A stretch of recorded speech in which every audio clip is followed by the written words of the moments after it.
हमारा सनातन धर्म अक्षुण्ण है जी।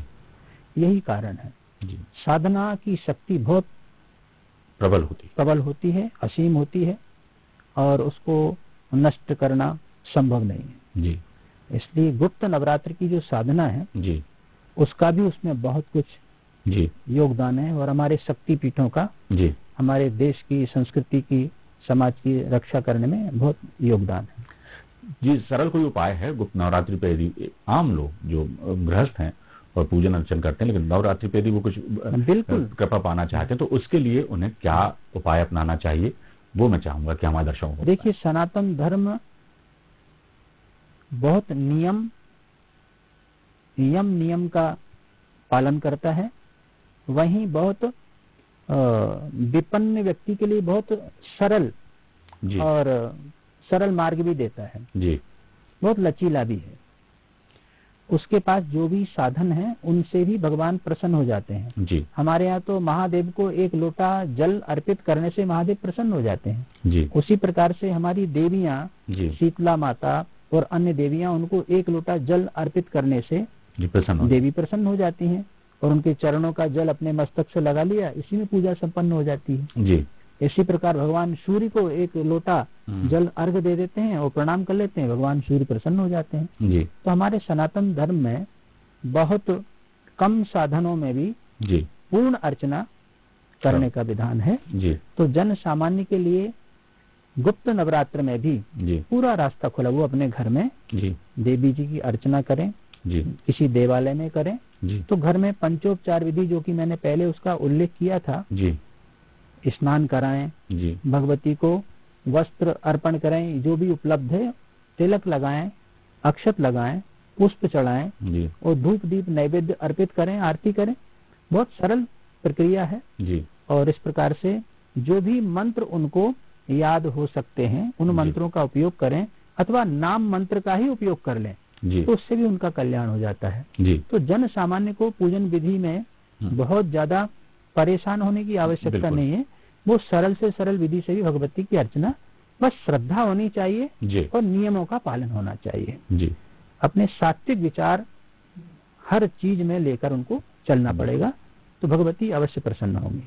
अंतिम सवाल पंडित जी मैं आपसे पूछना चाहूंगा नवरात्रि में पूरी जिस तरह से विधान है माँ भगवती की पूजन अर्चन का उसी तरह से कन्या पूजन का भी महत्व है आपने हालांकि बीच में उल्लेख किया था कि कन्या पूजन किया जाता है कन्या पूजन का महत्व हम चाहेंगे बताएं आप हमारे दर्शकों को नवरात्र के बाद नवमी अष्टमी और नवमी पर कन्या पूजन किया जाता है क्योंकि कन्याओं को भी देवी का स्वरूप माना जाता है और उनका आशीर्वाद दिया जाता है तो इसके महत्व के बारे में बताएं और जो लोग कन्या पूजन कर सकते हैं या संभव नहीं होता कई बार जो जिस तरह से आजकल एकल परिवार की जो है परंपरा ज्यादा विकसित हो गई है फ्लैट्स में लोग रहते हैं वहां बड़ा मुश्किल हो जाता है कि कन्या भोज हम कैसे कराएं या कन्या पूजन कैसे कराएं जैसे जैसे मॉडर्नाइजेशन होता जा रहा है तो बहुत सारी चीजों में व्यवधान भी आ जाते हैं लोग चाहते तो बहुत है करना लेकिन कई बार व्यवहारिक कठिनाइयां उन रास्ता रोकती हैं तो वो उसका विधान क्या है महत्व क्या है और यदि वो कन्याओं को बहुत सारी कन्याओं को बुला के कई लोग भोजन नहीं करा सकते हैं तो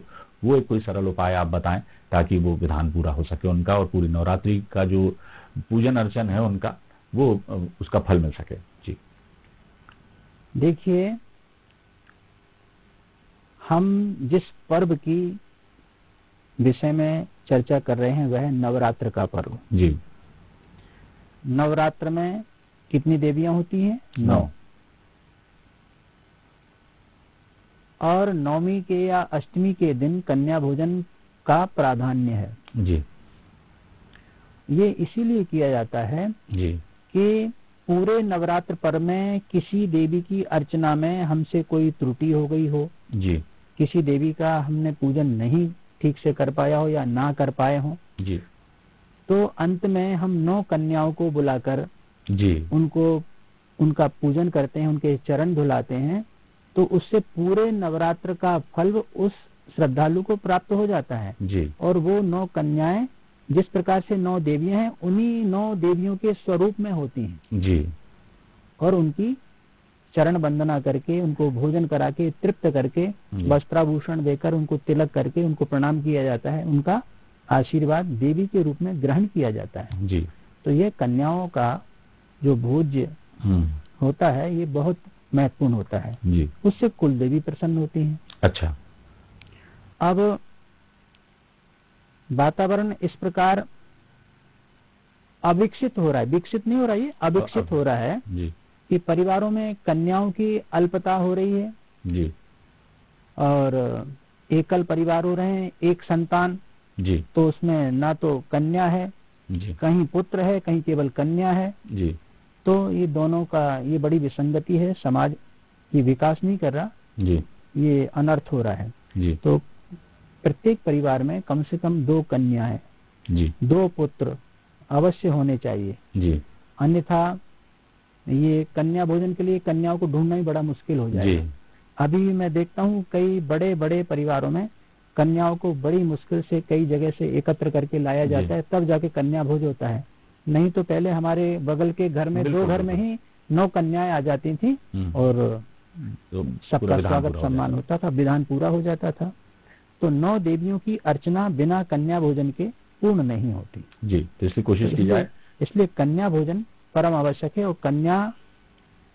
कन्याओं की रक्षा होनी चाहिए, बेटियों की रक्षा होनी चाहिए और मातृशक्ति का पूर्ण सम्मान होना चाहिए। ये नवरात्र पर्व का निचोड़ है। बिल्कुल बिल्कुल, बहुत अच्छी बात कही आपने कि जो निचोड़ भी बता दिया आपने और जैसा आपने महिमा बताई माँ सिद्धिदात्री की वो भी निश्चित तौर पर हमारे दर्शकों ने सुना होगा, तो उनकी पूजन अर्चन किस तरह से करके उनकी कृपा प्राप्त कर सकें वो, तो इसका भी लाभ उनको मिलेगा जैसा मार्गदर्शन आपने किया है।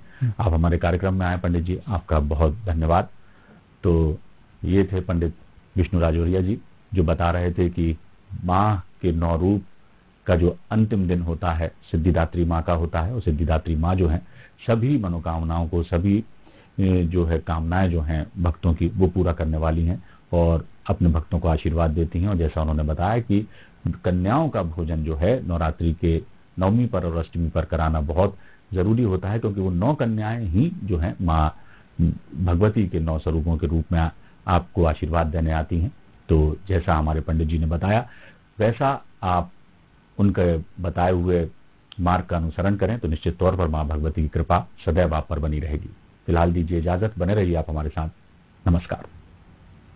झाग ही झाग, सफाई बेदाग। मुझे भी चाहिए कपड़ों में ऐसी सफेदी और चमक। तो मिलेगी ना।